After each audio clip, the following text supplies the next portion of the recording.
the friendship is sharing deal. Because I want one of your McNuggets. And I need some of your Quarter Pounder. There's a deal for everyone at McDonald's. Get one favorite like 10-piece chicken McNuggets, a Quarter Pounder, or a Big Mac, and get another for just $1. Price and participation may vary. Valid for item of equal or lesser value.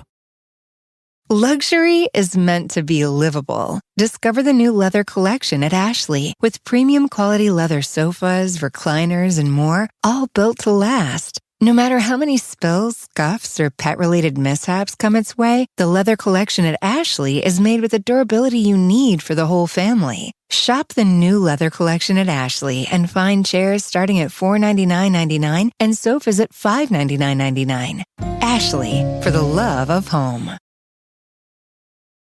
This is Jen from Yardley, Pennsylvania. Do what the cool kids do and get exclusive podcasts and more at patreon.com/partnersincrimemedia, just like I do. I'm Rebecca Lavoie, and this is Crime Writers On.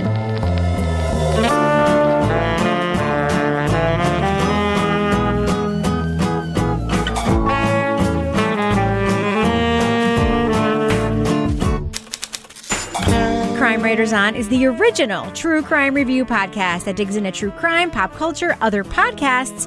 And this week, it was known as the cult that thought it would be taken to heaven in a UFO. Why did members stay for 2 decades only to take their lives in a mass suicide? We'll talk about Heaven's Gate, the cult of cults. Then, a foreign diplomat is accused of raping a hotel maid. How did the case against Dominique Strauss-Kahn fall apart?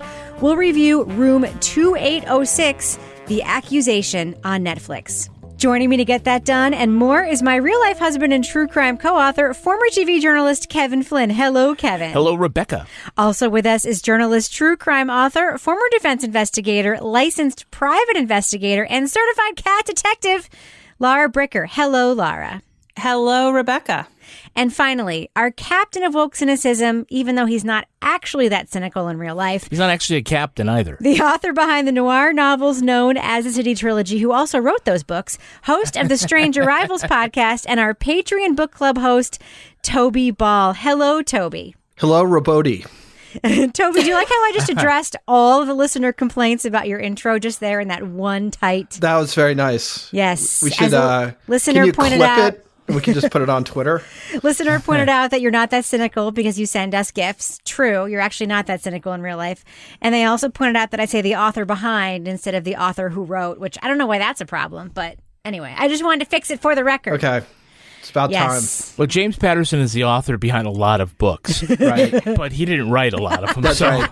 I'm not providing 14-page outlines. Is that how that works? To That's recent it? MFA graduates. Is that it? Like, it's like a factory? It's a factory. Well, he puts out like 10 to 15 a year. And I think he writes these very detailed outlines, and then somebody like actually writes the book for him. Yeah. With some like every exceptions. genre. Somebody does. Yeah. So I have a real question about that. Anthony Horowitz, who's like my favorite writer right now, is so prolific. Like, he has 2 series going on right now, the Word is Murder series and the Moonflower Murder series at the same time.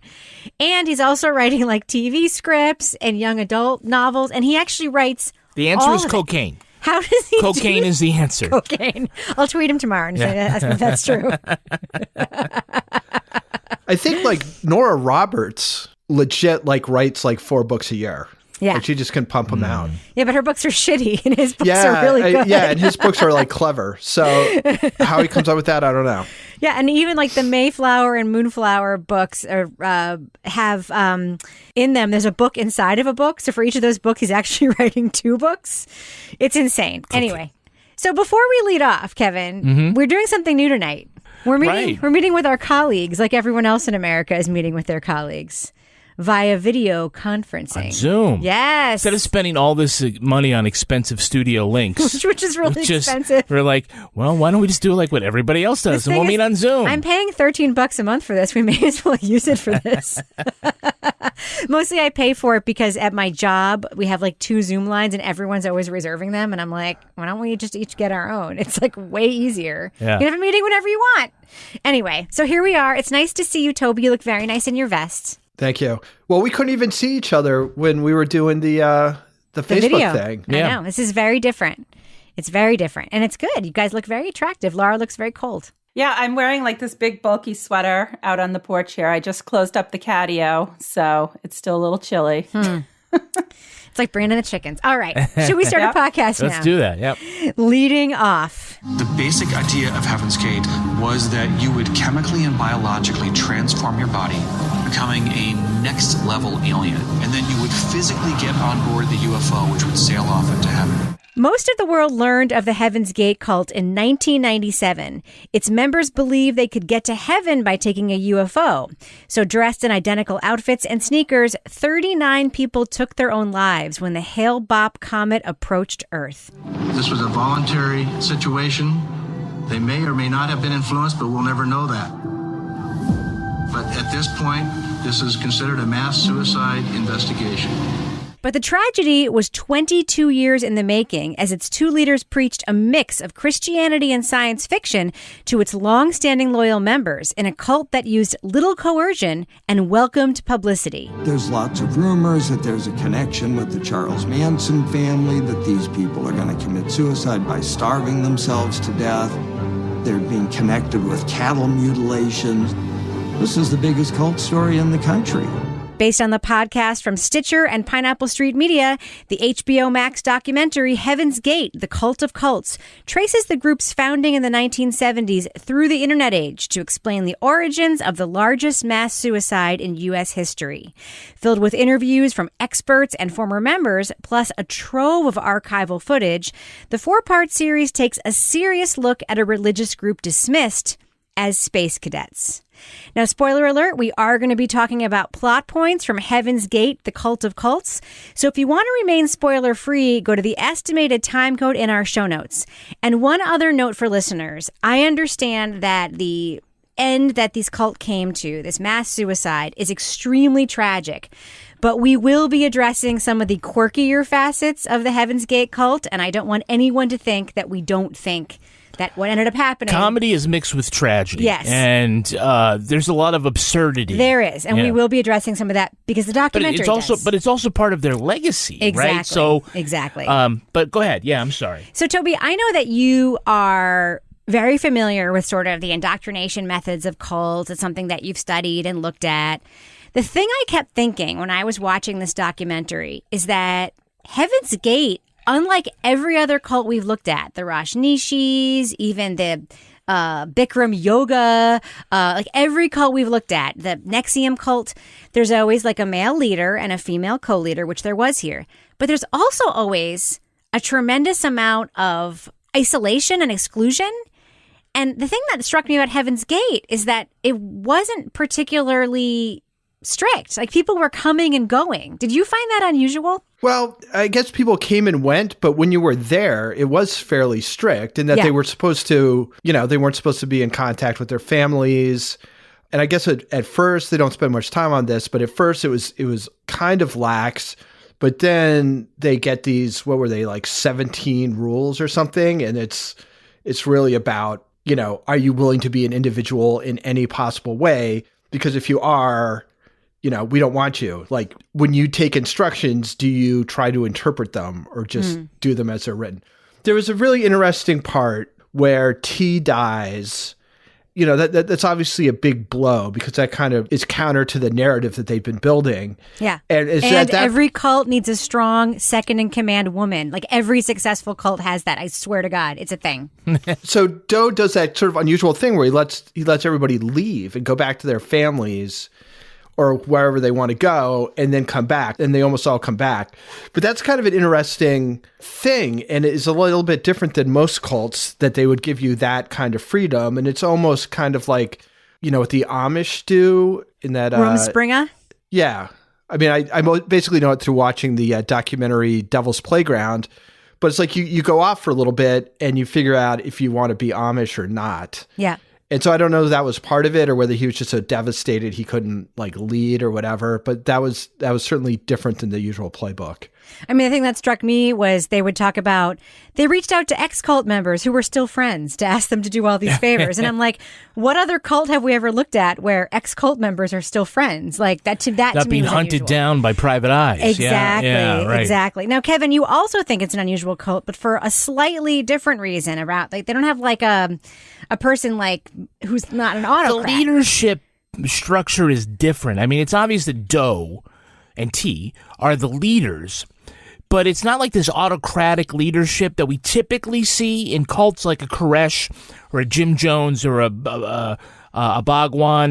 And I think at some point, right, guys, Doe says something about him being Jesus Christ or says something like that. But for the most part, he acts more like he's a teacher, but an equal among the people, in the group, that they're all learning together and they're all trying to do this, which is kind of a reflection of him. Yeah.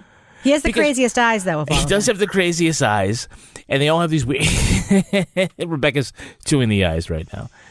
But a lot of cults, right, is a reflection of the leader, and I think there's a lot of that we see in Doe. I'm just going to keep referring to him as that, and I think some of it has to do with, because there's like all these weird asexual parts of their dogma, and the castration and the haircuts, the androgynous looks, the names that are supposed to be like otherworldly names, but still have no gender to them at all, right? Kivoti, Raboti, Taboti, and Laroti. Right, yeah, right. I feel like, and I wish they had kind of explored this a little more about Doe's sexuality, because there was an incident where he expressed feelings for another man and you got to think about, like, in the 1970s when he's coming up, society still put a lot of shame on people who were gay and in the closet, and people sometimes had problems sort of coming up with their own identity. Who am I if I'm not this or whatever? Yeah. I feel like that kind of, I hate to say self-loathing, but that whole thing. But I think that kind of feeds a little bit of what this dogma was about. It was like a self-denial. Yes, right. I mean, this was a Christian-based, which fed into this whole Christianity. And I mean, thing, at right? one point, Henry, who has studied cults a lot too, my son, was like, I think 39 people died because this guy wanted to have sex with men and didn't feel like he could. Yeah. Marshall Applewhite didn't like his homosexuality. So he created a myth around that piece that he didn't like. He came to a conclusion about his body that it was abhorrent. I think they talk about how his father was a very conservative Christian, like, I don't even know what the denomination was, minister who was homophobic. Yeah. And I think being raised that way and being gay, I think there was self-loathing. And I think there is a history of religious leaders who loathe their own sexuality. The way that manifests is they get everybody to become asexual. Right. Now, Laura, the way this documentary is made, it weaves a lot of material that the cult members actually made. We should mention they were all mostly pretty technologically savvy. A lot of them learned to become coders and programmers, and that's actually how the cult made money. They did computerized illustrations that we actually saw in the documentary. What did you think, Laura, of all the historical footage? Because they all had video cameras. They taped all their events and their daily life, and they interwove their own art and computer graphics. What did you think of how this was all put together? I just thought it was amazing that there was so much documentation from when this was actually, happening and when they were all living like this. And that the fact that we have these videos where we can see the people when, they're so excited to get beamed up, and you can see just how they're starting. It's like how dogs start to look like their owners. I'm like, they're all starting to look the same. Like, what's going on here? Like Angela Merkel? Yeah. Another joke I stole from my son, by the way. But I think having all of that historical footage and video really helped for me bring this story to life more than just listening to it, because you're actually seeing the people that were involved, seeing the setting where they are, and then also seeing the inside of the house when, we're seeing where the beds are when they did carry out the mass suicide, which was crazy. But the fact that they videotaped everything to me was just sort of bananas. Like, I'm like, just like this propaganda. And then when they were like, they had a website. I mean, that's pretty early. They still do. Like, they're like, go to our website, heavensgate.com. And I'm like, wow. I mean, that was pretty interesting. So I think, I don't know if this would have been as, vibrant if they didn't have all that extra video. I mean, another thing that's very different about Heaven's Gate and other cults we've looked at is very often the stripping away of material possessions is part of it. Like the Rajneeshis lived like in a community and like everybody shared everything. And some people were poor and some people were rich and they took the money from the rich people to like pay for everyone. And it seems like in Heaven's Gate, like they lived pretty well. Like they made money, they rented mansions, they went on trips, they went to Disney World. Well, like they did things out in the world. Yes, right. But as individuals, they were not allowed to have individual possessions. Remember, there was the incident. We said, what if I gave you $100? Yeah. Right. And it ended up everybody got a wedding ring and there was a ceremony. And that was really weird. But it is a cult. So, but I was really interested sort of in I want to know more about their finances in the sense of how are they sustaining themselves? There was talk about there was a member who was a trust fund baby and they sucked a lot of that money out.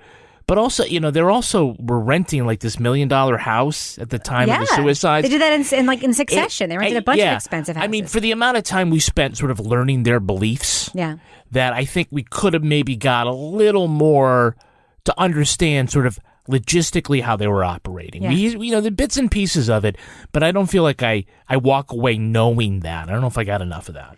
Toby, we do hear from one or two cult experts in the documentary, and one of the things that really strikes me is there's a bunch of comparisons to Jim Jones in this documentary, which I'm not sure hold up, because it does seem like all of the members of Heaven's Gate, even the ones that give interviews who left or who survived because they weren't there when the suicide happened, they all seem to feel very comfortable with the end game, which was dying to ascend in this spaceship. Unlike Jim Jones, who, they ostensibly felt comfortable with that, but when it actually started happening, the members there didn't actually want that, most of them.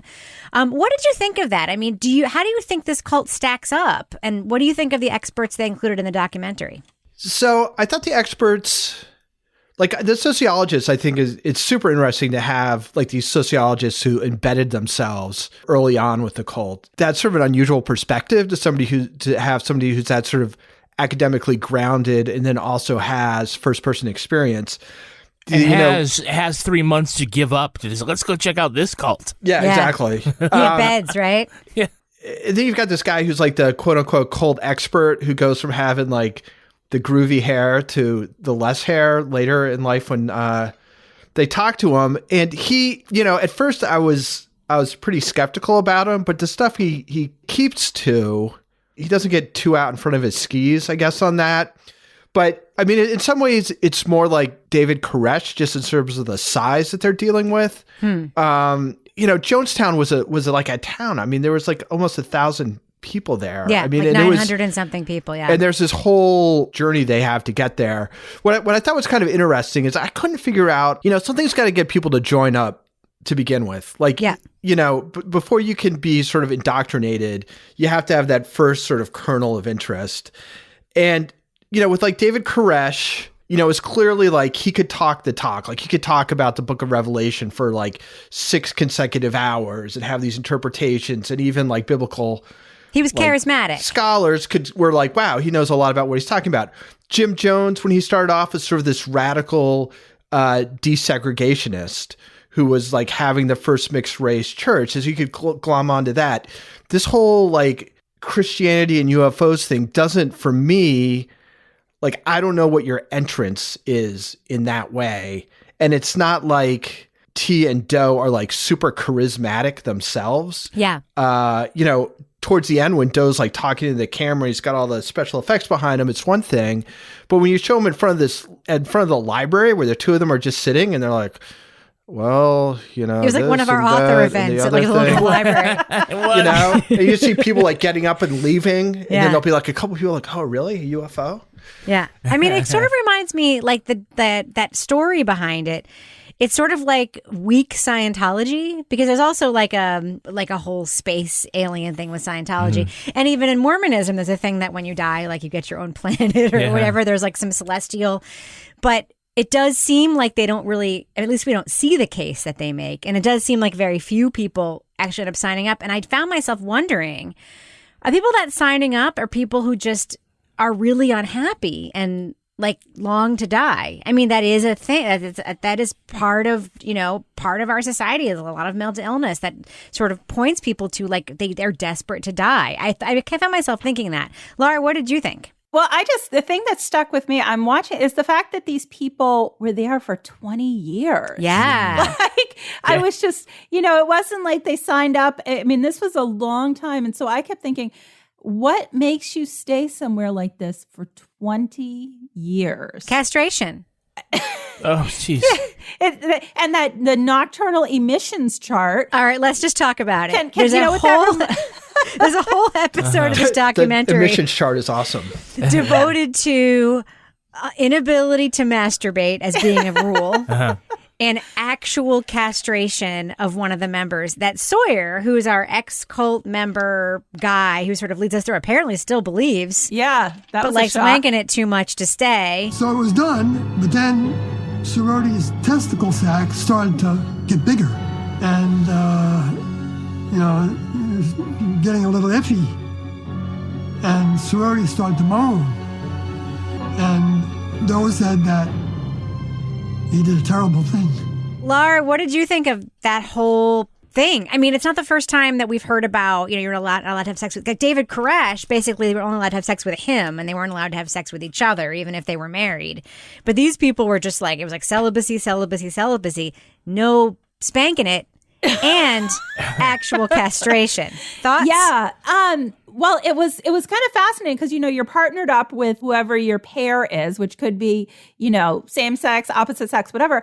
But then, when they're discussing, okay, so now we don't think it, we don't touch. And at one point, that guy, Frank, the guy whose girlfriend stayed and he left, when he talked about hugging his girlfriend at the airport, it was like the first time in 11 years or something they had touched. Yeah. So, already it's like this seems a little odd. But when we get to the castration scene and Sawyer is like describing this former nurse who's now there, who's going to do this on site, I'm thinking like, why would they think this is a good idea? I mean, This isn't just I don't know, stitching somebody up or doing like a little first aid. I mean, that's a massive surgery. And then the description of what happened to that poor guy, and they couldn't take him to the hospital in the beginning. Yeah. Because then they would be flagged. It was just kind of crazy. But, then that combined with this chart that they were keeping, it reminded me of my mother and uncle went to this summer camp when... Where is this going? No. What did it remind you of, Laura? The nocturnal emission chart. I know we have... coming back without your balls. No, nothing like that. We have a listener that's connected to the summer camp, but it was run by a pediatrician. And so at that time, the children would have to check in every day and they'd be like, did you have a BM today? And they'd have a little chart. And if they hadn't, then they would have to do something. So I was like, I don't know what was making me think of that. They certainly weren't castrating kids at camp. I haven't heard the words BM in a very that's what it was. They would say, when my grandmother would tell me the story, she'd be like, and they'd call in Wally and ask him if he had a BM and he didn't want to tell them, Oh my God. Kevin, what did you think of that whole episode that was pretty much exclusively about spanking it and not spanking it and castration? Well, two things. Look, on one level, it's actually really important because I think it explains an awful lot sort of about the dynamic within the cult and with the leader, as we touched on earlier.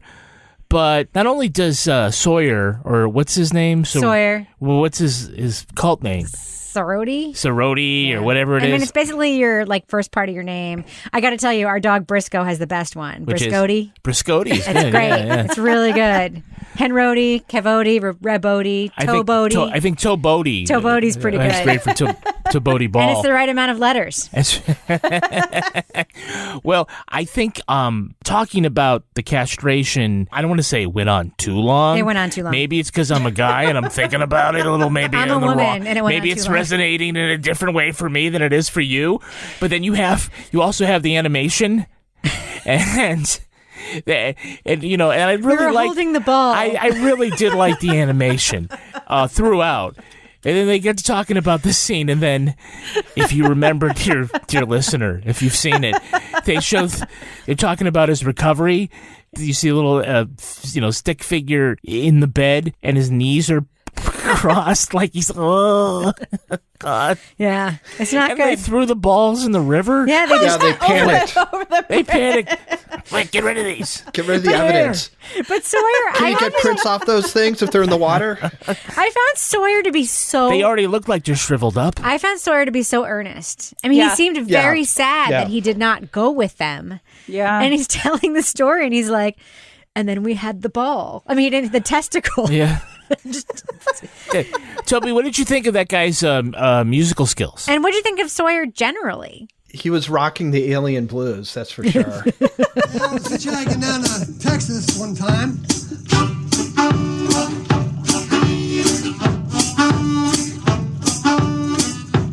And I saw a UFO down there. For the most part, I just find this whole thing just tremendously sad. Oh, yeah. The whole thing is just tragic. And I think he is like the most tragic living figure. I mean, they have two guys. They've got him, who still 100% believes in all this stuff and just kind of feels like he failed, essentially because he couldn't stop masturbating. And he got kicked out of the, Doe told him to leave. So he feels like because he couldn't control himself in that way, he missed the boat to heaven. And he feels tossed aside. I mean, the way they portray him is like the loneliest guy in the world, right? Like when you see him, he's like sitting in the middle of a field by a fire or in a house by himself. So, and then the other guy... He's like living up in Vermont where Laura used to live. Yeah. Growing his own pot. Yeah. The other guy who's got this speech impediment, which he essentially got, according to him, was when he got criticized by Doe for having too masculine a voice. Yeah. And then since then, he's just got this, what seems like quite difficult speech impediment. He's got a stutter, yeah. So, I mean, they're both sort of tragic figures, but I think Sawyer really, he hits home, and then the woman who's, when she was 10, her parents left, and we're just like, we're never going to talk to you again. We're off to this flying saucer cult. Yeah. Again, it's just, I'm thinking like, what if my son was like, I'm leaving, I'm never going to talk to you again, to join T and Doe in their flying saucer cult, and then I don't hear from him. And then 8 years later, he's committed suicide, a mass suicide. I mean, it's awful. I just kept thinking, though, the daughter that we saw a few times in the documentary, who was like that T's daughter, beautiful the woman. One, she looks like Molly Ringwald. Yeah, she looks totally like Molly Ringwald. What was so tragic to me is that, when she finds out that her parent died, she's not even mad about it. She's just like, that's what they wanted.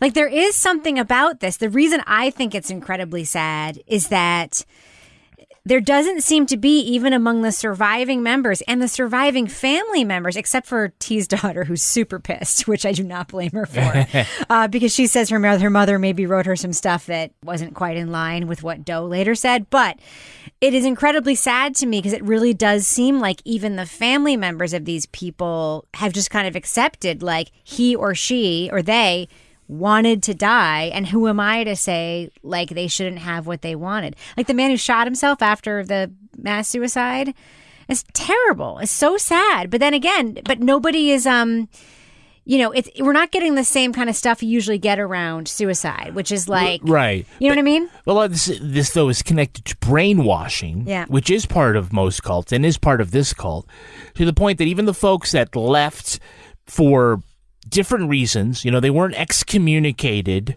that they apparently were still, on friendly terms with Heaven's Gate, even though they weren't in Heaven's Gate anymore. Running the website or whatever.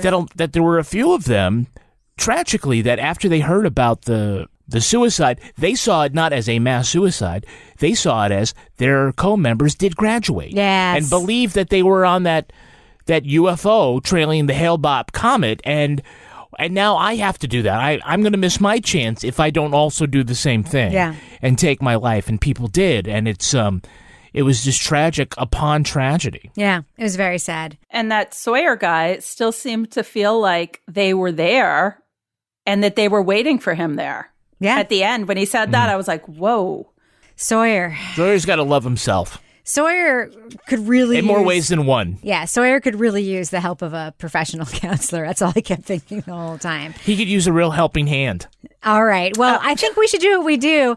Let's let our listeners know, should they check out Heaven's Gate, Cult of Cults? It's a documentary on HBO Max. Laura Bricker, what do you think? Thumbs up or thumbs down for Heaven's Gate? Thumbs up. I do think so. It's 4 episodes. I think that it was a little bit long. It could have been a little bit shorter. But I thought it was really interesting because there was so much historical footage, and we had people that had been in the cult that had left, and family members, and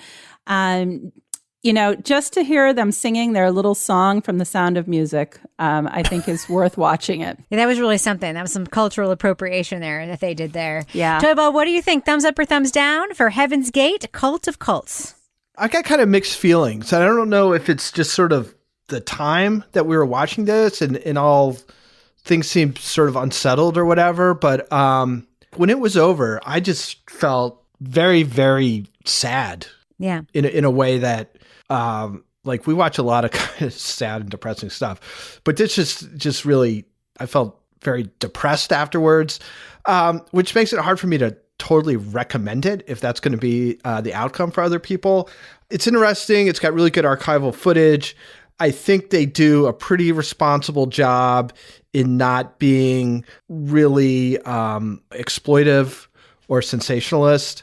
It is a little bit slow, but it's just this tremendously upsetting story about these people who believe some really weird stuff and, are willing to commit suicide because they think there's a spaceship behind a comet. So I'm sort of on the fence. I mean, it's a quality thing. I don't want to just give it a thumbs down because the people who made it, I think, did a good job.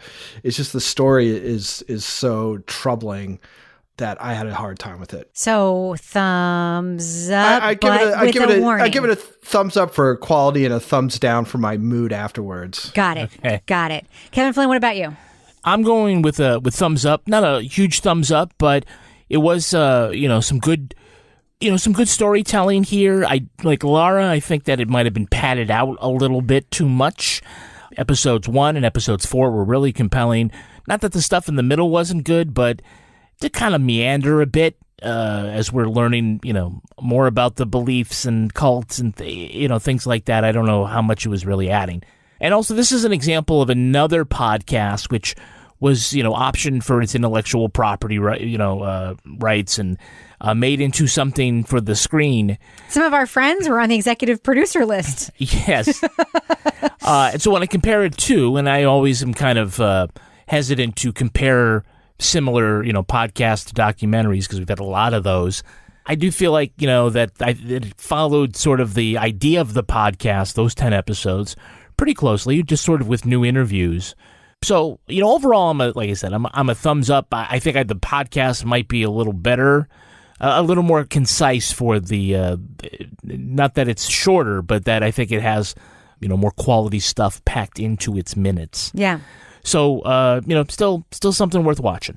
Yeah, I'm giving it a thumbs up. I share some of your critiques, Kevin. I don't feel like it was too long. I just feel like the time wasn't necessarily used super well. Mm-hmm. I would have liked more, the castration episode. It was just the whole episode was that. No, I mean, it felt like it was a big enough chunk right. that you thought the whole hour was about castration. Right. Yeah. But we didn't get things like the finances. And we did, I think about, I always think of Wild Wild Country, which was great, but too long.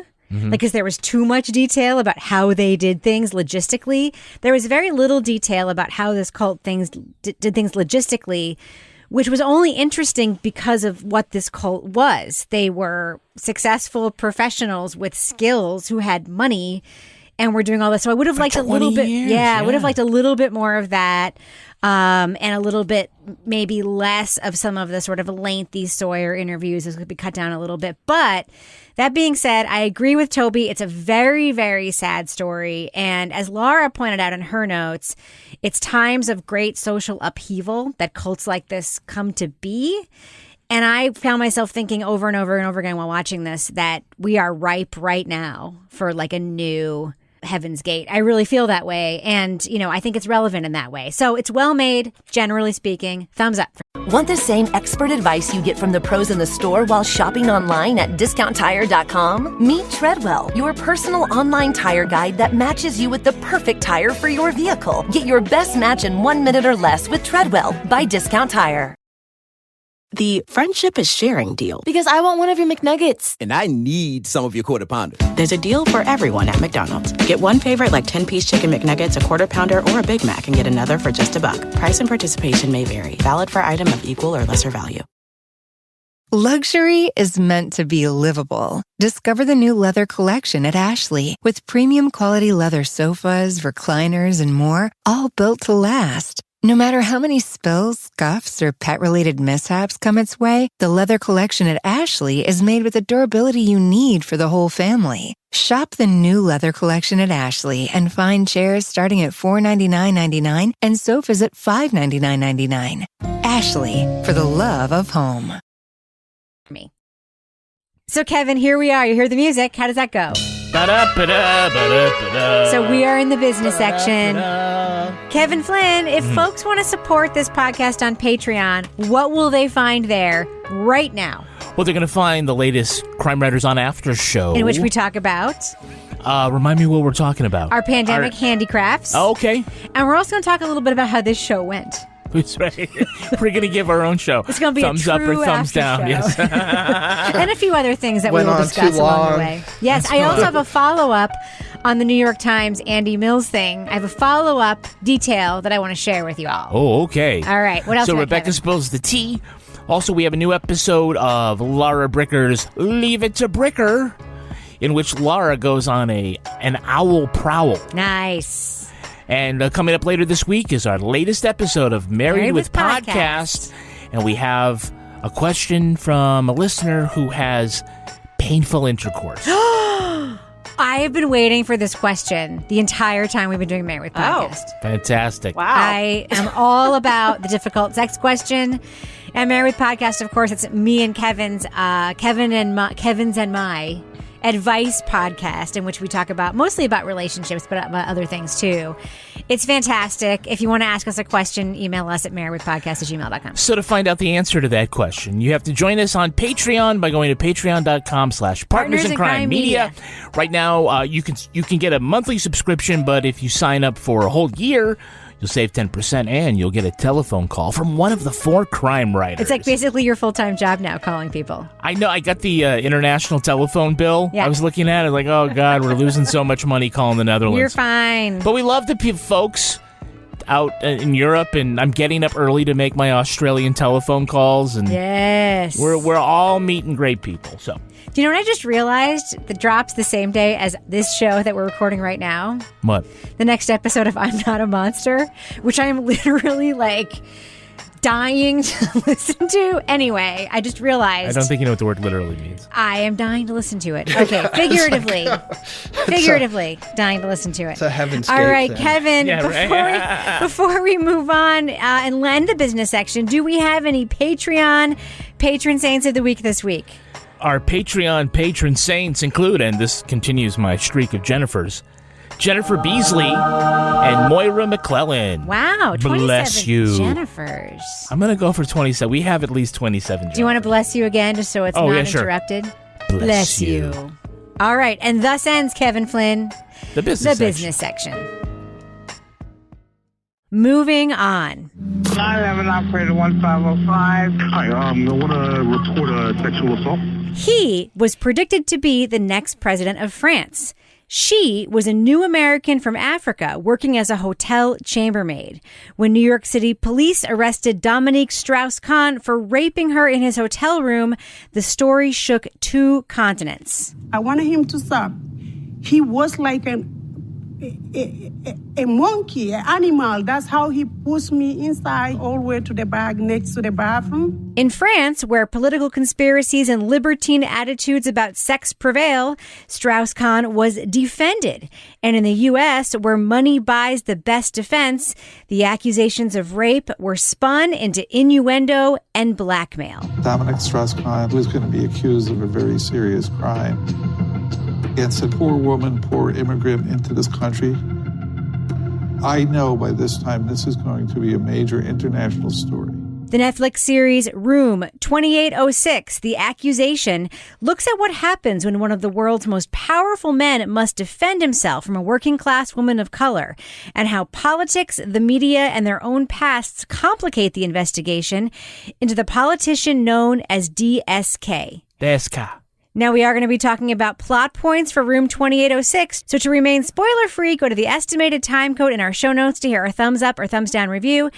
And a trigger warning for listeners, this conversation will include a discussion about sexual assault. Lara Bricker, initial thoughts on the rage scale. How did you feel about Room 2806? This was probably the most enraging, maddening thing that we have watched in quite some time in terms of my rage scale. I was just so pissed off when I got done watching this at what happened to not only the victim in the hotel, but the victims in France that we heard from at the end. And just watching his entitled, arrogant attitude and being able to walk away from all of this, I was so enraged. So I would say I was at like an 11 on a scale of 1 to 10. Yeah. Mm-hmm. Now, Kevin, there's this idea that we hear at the beginning when the accusation first comes out against DSK, or as the French say, DSK, that he is no way guilty of this. And by the way, we should mention, he claims from the beginning that it was consensual sex. Right. He doesn't say that they didn't do anything. Can't deny his He DNA claims everywhere. his DNA is everywhere. He claims it was consensual sex, although she is roughed up. It happened on a floor in a hallway. Obviously, no way does that hold up. If it was consensual, why wasn't the sex on the bed? Why did they go down this long hallway? Why was she put on her knees? Why did she spit out the ejaculate? Why did she flee? Why did she outcry? Why was she highly consistent and cogent? So you look at the weight of the evidence and you put it on a sort of like a balance scale. That statement has no merit. But there's this immediate conspiracy theory that comes out, propped up by even like the lawyer we hear from, that he's being set up in some way. What do you think of that? Yeah, that's a result of sort of the French politics at the time. And if you had told me then that like people could believe that, oh no, a politician could have terribly bad behavior and it's fake news and it's all set up, it's a setup by his political enemies, I would have said people would see right through that bullshit. But I have been corrected over the past 10 years and people will believe that kind of shit. So now I understand a little better about the domestic situation of DSK. I'm just going to call him that the whole time, DSK. Yeah, you do like the French stuff. You really do enjoy that. I did love, by the way, I should mention that this documentary is bilingual. I didn't expect that. I knew that it took place in New York and Paris, but I loved that sort of a full half of it was subtitled. It really, I think for me, especially being ADHD, keeps me looking at a screen when I have to in a way that really worked for this. I will say that I think played to huge advantage in this documentary.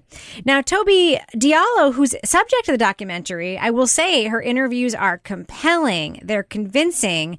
She has no reason to give these interviews or make this accusation other than the fact that it's true. That being said, it was very easy for people to poke holes in her case for various reasons, probably driven by money and conspiracy stuff.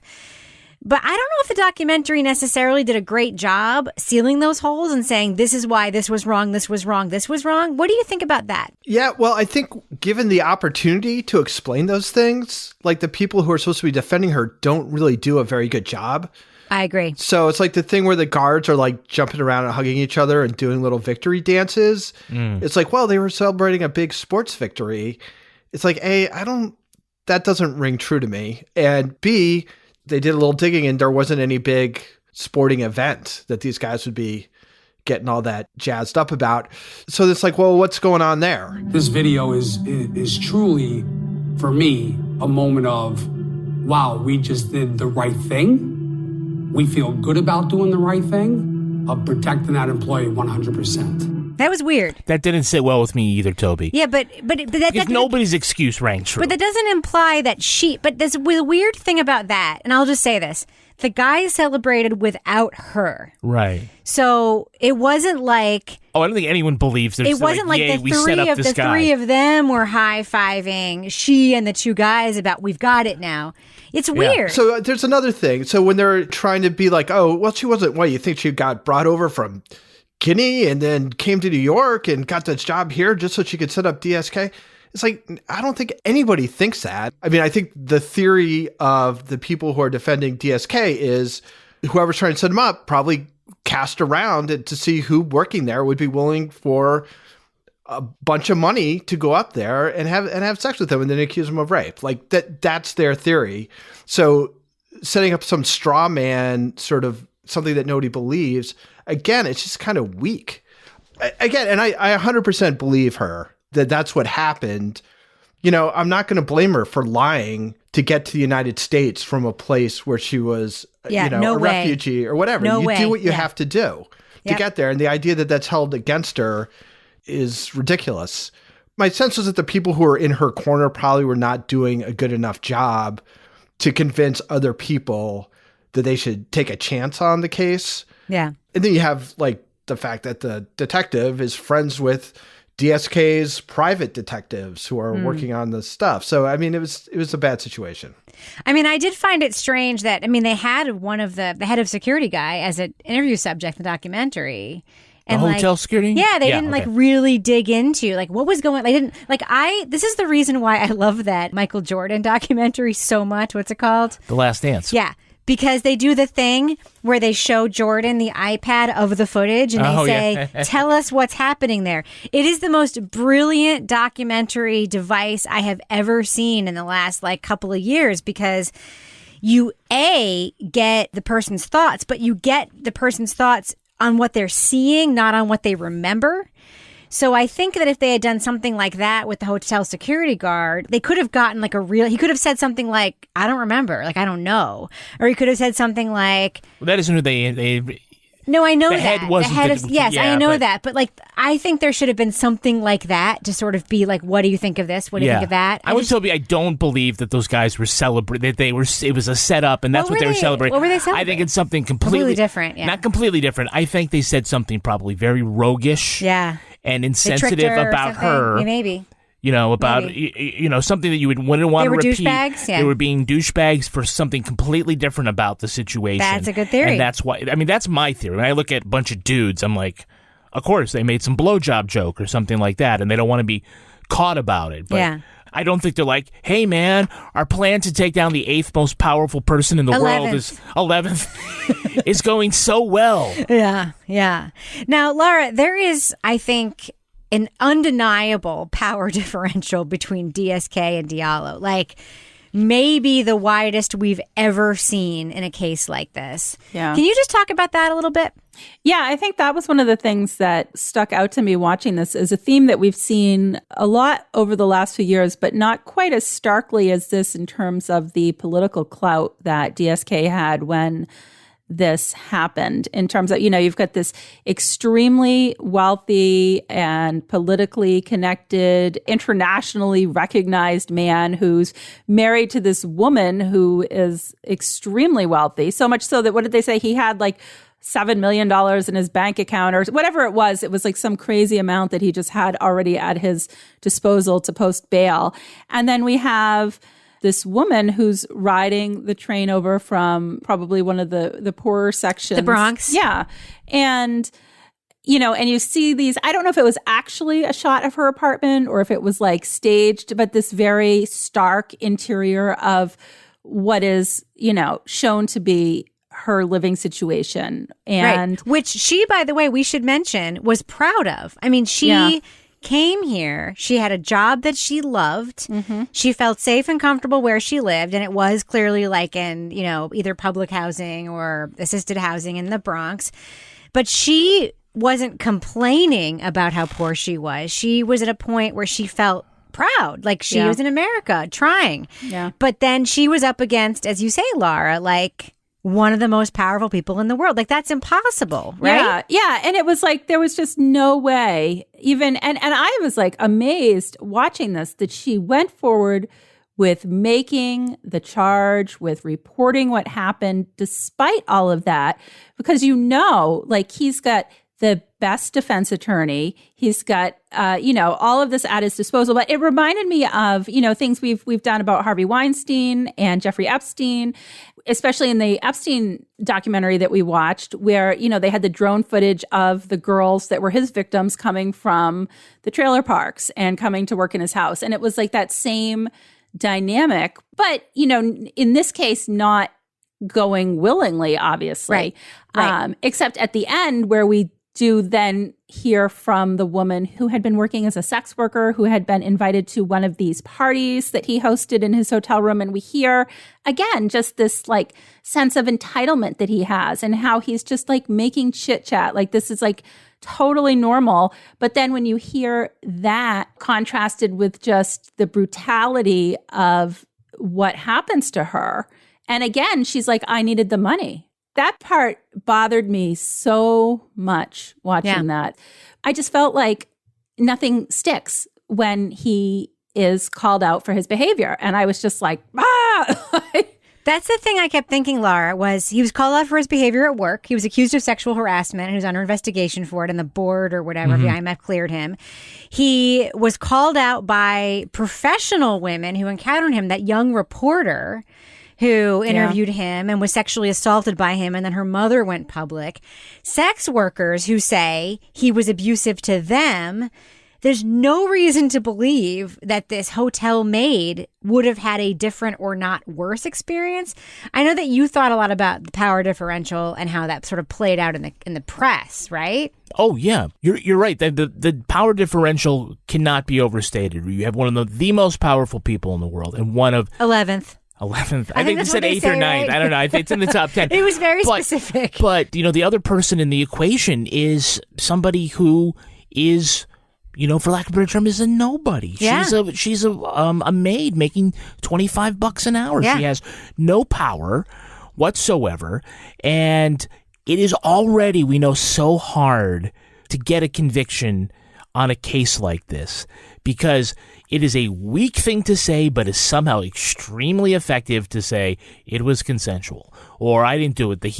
Make it a he said, she said, and then it makes it all the more difficult, especially if you have millions of dollars to spend on your defense. How powerful is your defense if you can suddenly spin the press, the New York press, that all of a sudden this rape victim is a con artist, and they go after the victim? And their response to me was, well, we have a source that says otherwise, so we're going to go with the story anyway. The front page of the newspaper calling this woman a prostitute. You are pulling some pretty heavy strings. Yeah. If you can spin that. Well, it's not 1995. It's like 2011. Yeah. I mean, yes, I will say the New York press has been spun many times before, so I don't want to give them too much credit. But they were eating up the whole thing about, le perv, right? Yeah. And all of it to flip it all the way around.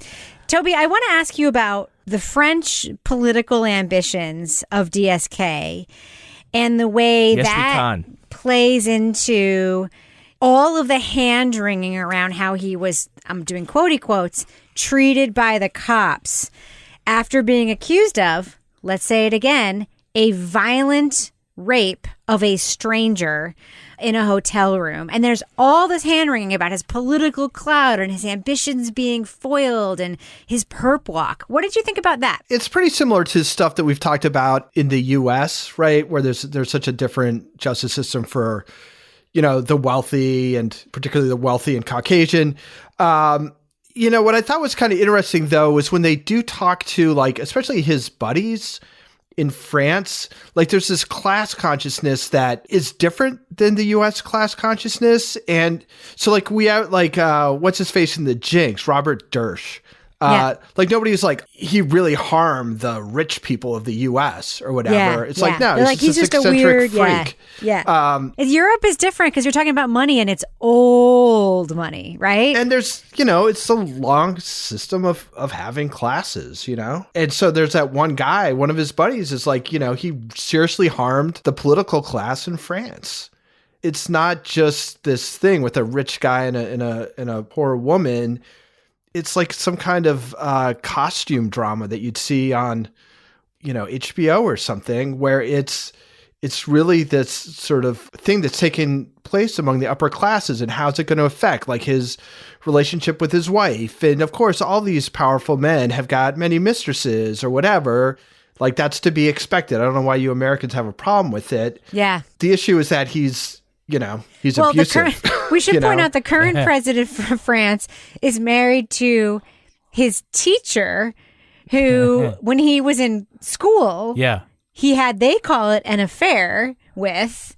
It's basically like. How old was he? He was a kid. It's basically like the Mary Kay Letourneau situation. How old was she? He was a kid. It wasn't like a graduate school So he thing. was like... He was like in high school. He was like 15 and she was like 25? Yeah, something like that. How many... I don't know I don't want to like... How many times is 15 going to 25? That's a math question. Stop it. All I'm saying is and then we've had who was that president, Kevin, of France, who dumped his wife and she didn't know, and then she had to go to the hospital to be put in a coma to deal with her sadness. Like, this is a thing. Oh, yeah. Look it up. Trust me. Look it up. I mean, didn't Sarkozy, he was the one who ended up dating Carla Bruni, right? Or yes, Carla it was that Bruni. one. It was that one. But it's so funny. Every time you name a president in France, like the first thing that pops into my mind is some like really fucked up romantic or sexual or consent situation. They never mentioned in this documentary what his nickname was. DSK, what his nickname was. What was it? It was La Chaux Lapin, which is the hot rabbit. Oh! All right. He certainly looked like a hot rabbit. I'll tell you that much. All right. Well, I think we should do what we do. Let's let our listeners know. Should they check out the Netflix series Room 2806, The Accusation, also known as Room 2806, The Accusation? I don't know which way to say it, so I'm saying it both ways. Laura Bricker, what do you think? Thumbs up or thumbs down for this documentary? So I think it was well done. So I would give it a thumbs up on that. It was heavy material, though. But I will say, here's the benefit to watching this now. The world is a shit show right now. Yes. And it gave me something else besides the state of our country to be enraged about for the time that I was watching it. So in that regard, I guess it was a good thing to watch it. But it was pretty awful. And I just felt so upset watching what happened to the women that he assaulted. It was well done. I think it is definitely relevant because we've seen more cases like this with rich and powerful men doing things like this. But I would say don't watch it if you don't want to be further enraged and if you're watching your blood pressure. The one thing we didn't mention in the conversation, Kevin, is that Diallo did win a financial settlement. Right. From DSK. DSK. Yes.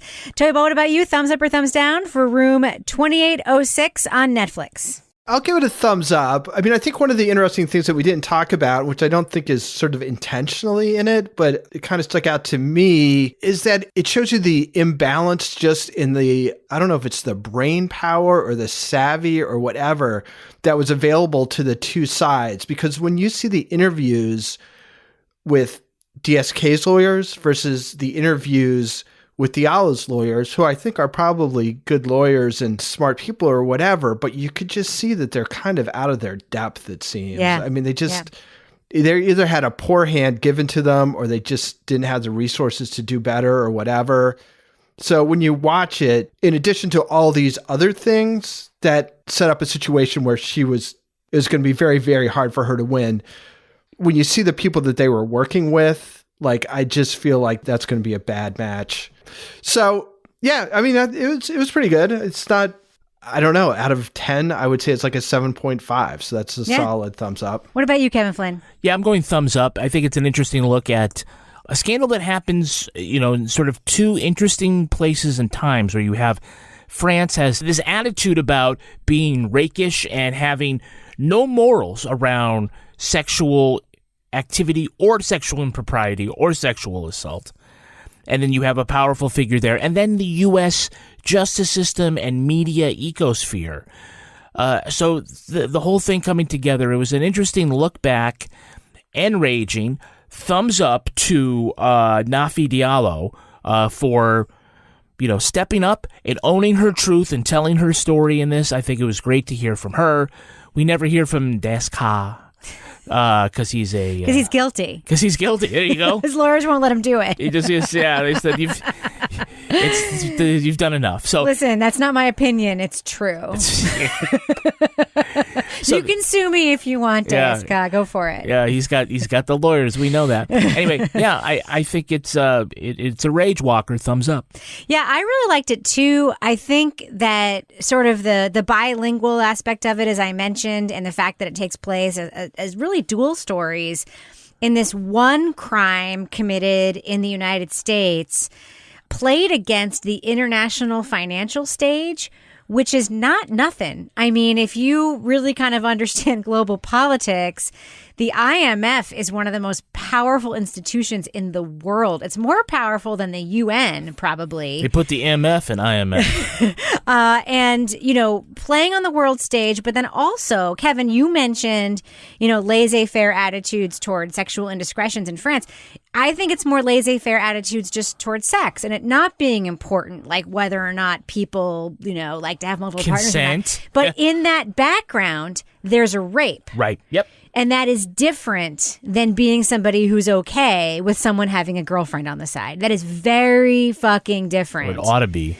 It is different. And in France, it should be different. Yeah. But in the upper classes, it all gets muddled together. And that is very relevant right now. Very relevant. When you think about the way powerful men talk about victims of sexual assault that they committed, they talk about it as if it's a girlfriend on the side, and it's fucking not the same thing.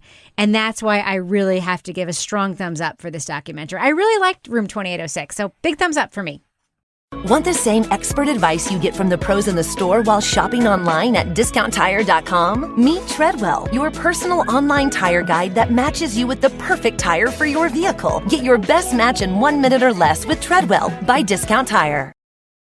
The friendship is sharing deal. Because I want one of your McNuggets. And I need some of your Quarter Pounder. There's a deal for everyone at McDonald's. Get one favorite like 10-piece chicken McNuggets, a Quarter Pounder, or a Big Mac and get another for just $1. Price and participation may vary. Valid for item of equal or lesser value. Luxury is meant to be livable. Discover the new leather collection at Ashley with premium quality leather sofas, recliners, and more, all built to last. No matter how many spills, scuffs, or pet-related mishaps come its way, the leather collection at Ashley is made with the durability you need for the whole family. Shop the new leather collection at Ashley and find chairs starting at $499.99 and sofas at $599.99. Ashley, for the love of home. Now it's time for my favorite part of the podcast, a little something I like to call the crime of the week. A Quebec couple tried to find a way around the province's new nighttime curfew. Police in Sherbrooke questioned a woman who was out walking her husband on a leash. Oh. I already love it. Under the curfew, everyone must stay home from 8 to 5 a.m. for the next few weeks. There are exceptions, including taking dogs for a walk. While police gave them points for creativity, they also gave each of them tickets for $1,500. In an example of a scathing Canadian rebuke, officers said the couple were, quote, not cooperative at all. Ooh, that's a Canadian burn right there. The wife vowed to not pay the ticket and proclaimed she won't pay any future citations. Fines for repeatedly breaking curfew. Kevin, I'm assuming this is COVID curfew, right? Yeah, it's COVID curfew. Yeah. Can go as high as $6,000 Canadian. Panel, here's my question. This woman clearly wants to treat her husband like a dog.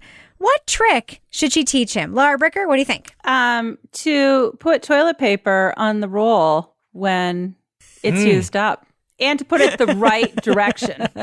Oh, yeah. Toy Ball, what about you? What trick should this woman teach her husband? I was sort of going in the opposite direction in that he'd have to take a dump on somebody's lawn before he's left back inside. Oh, yeah. Keep walking around. Kevin, what about you? No licking. Or more licking. It depends. Oh, yuck. I have to go, given our life situation, with maybe drinking less water out of a toilet. Okay. Maybe. All right. We should probably end it on that note. Before we do, Laura Bricker, do we have a cat of the week this week?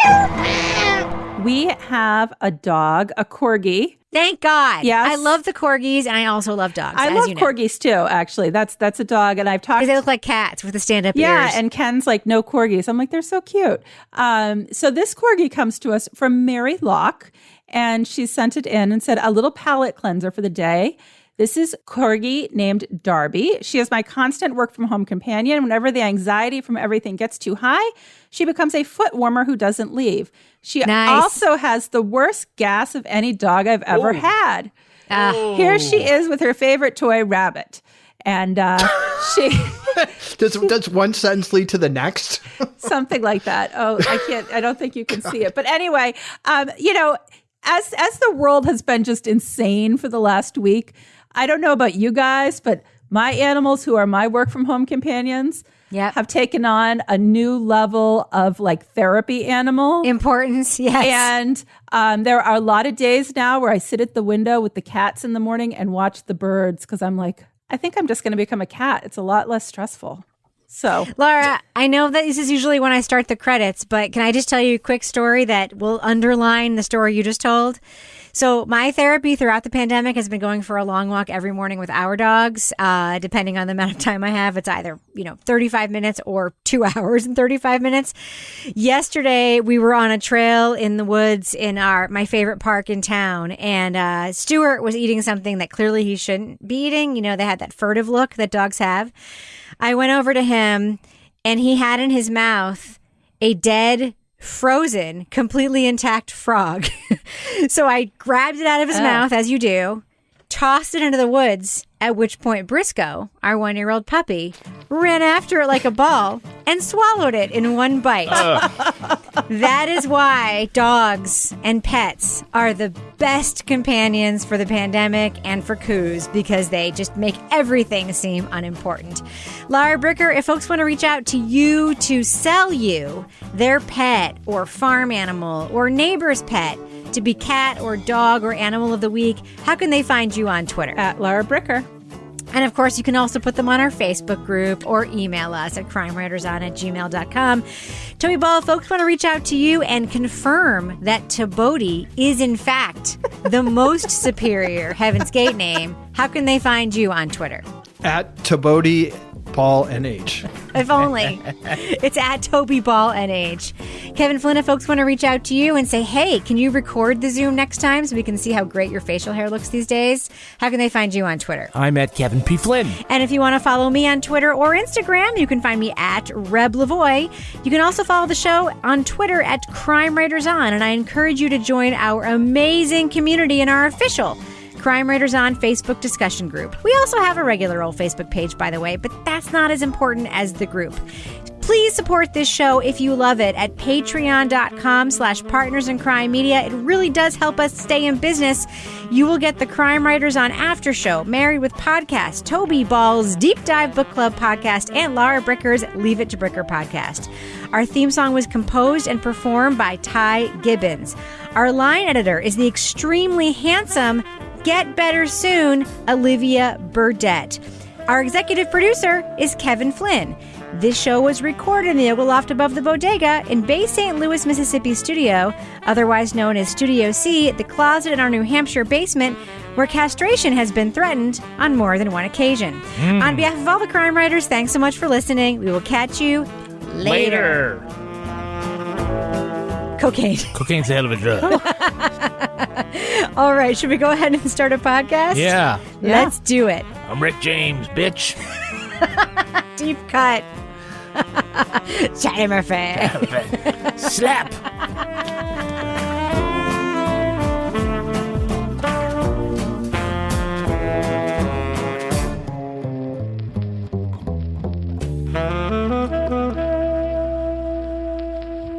Partners in Crime Media. Luxury is meant to be livable. Discover the new leather collection at Ashley with premium quality leather sofas, recliners, and more, all built to last. No matter how many spills, scuffs, or pet-related mishaps come its way, the leather collection at Ashley is made with the durability you need for the whole family. Shop the new leather collection at Ashley and find chairs starting at $499.99 and sofas at $599.99. Ashley, for the love of home.